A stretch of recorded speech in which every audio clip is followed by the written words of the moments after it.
Hej tid. Jeg er spent til at vise deg en app som jeg har arbeidet ved i sommerferiene i 2023. Det er en talekjenner-app, og jeg er stolt av å si at hun klarer rettelig vel at skilja først.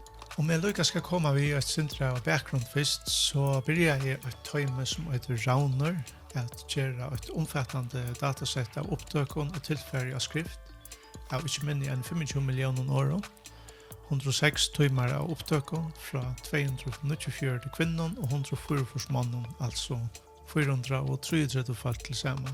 Og alt var tidlig opp i Seragauer utgjør for å få så godt tilfelle ved som overhøver mulig. Dette skattekammeret av datoen kom så under skjerkunner henter i Østlandet. Her et talekjennermodell var skapt ved hjelp av AI, eller tilkjørt om vite. Det har vi her som simpelthen lært modellet er skilja først. Så nå tar alt hestarbeidet gjørst. Hva har vi så gjørst? Jeg har gjørst en app til Android og en til iPhone. Og når den ikke kommer ut av App Store eller av Google Play, men her og igjen arbeider vi. Appen er skjer og einfalt, og hun virker således at du tendrer mikrofonene, og så tåser du inn i telefonen av førskånd, og så stekker du mikrofonen i atter, og så sender appen ljøvfyllene i jøkken modellet. Her så en tekstur kommer ut atter. Men jeg må komme via noen disclaimer at jeg heter OJBIS, og det er mest til verre at jeg ikke har mulighet at hava modellet tøkt og klart til appene til alle tøyer. Så ta du ta seg først og fyrir, så er vanlig at modellet er sånne, og det teker en 25 sekunder av hver atter. Så om det føles det synder som at tolkeren vil først ferden i kaffepause, så er det bare tøy at jeg ikke har haft forskjellige orsko til at huset er som fotlatt tøy. Ta det som er sagt, la meg så gjøre deg noen demo. Først teker vi Android-telefonene, og jeg tender i appene Voiceit.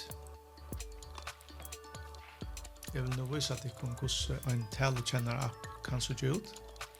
Så først og fremst tar jeg tåse i telefonene, så er det vanlig at hun ikke skiller hva det sier.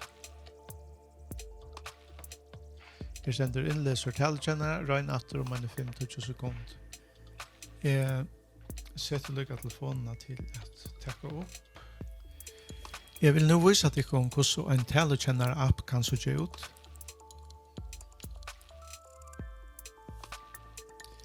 Som til suttja så skal jeg bare trusta mikrofonene, og så ta seg inn og inn i båa.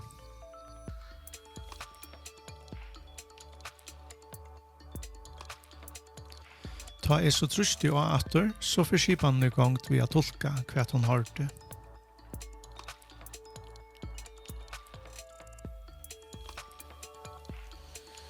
Så leis. Og hvis vi så fer inn atter på min iPhone, så regner vi det samme her. Jeg vil nå vise deg hvordan en talekjenner-app kan se ut.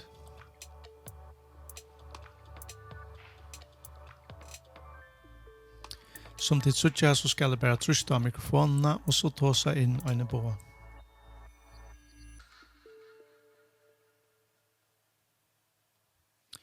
Ta jeg så trustig og atter, så forskiper han i gang til å tolka hva hun har det.